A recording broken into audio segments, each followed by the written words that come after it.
When entering numbers into a spreadsheet, you quite frequently have the requirement to ensure that the number format is consistent.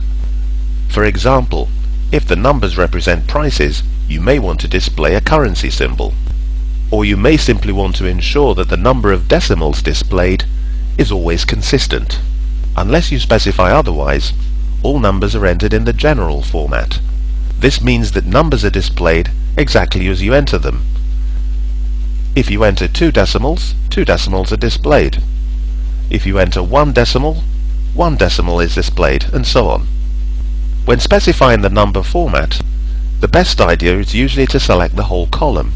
To do this, click on the letter or letters representing the column. Any text contained in the selection will not be affected by the number formats you specify. Number formats are displayed in the Number section of the Home tab of the ribbon. There are 3 main formats relating to numbers. The first is called Number, the second Currency, and the third Accounting. To gain access to the full range of number formats, choose More Number Formats from the drop-down menu. Another way of accessing the same dialog box is to click on the Launcher button in the Number section.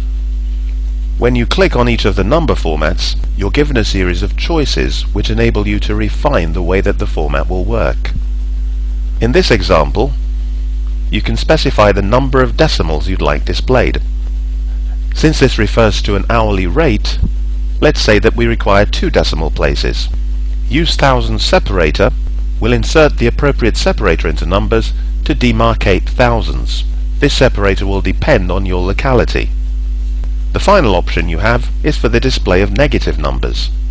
The default is to display a minus sign in front of the number and leave the color of the number unchanged. The second option dispenses with the minus sign and changes the color of negative numbers only to red. In this particular case, the third option is the same as the first, and the final option both changes the color of negative numbers to red and displays the minus sign. Let's revert to the default. When we click on Currency, we have pretty much the same choices with the addition of the currency symbol.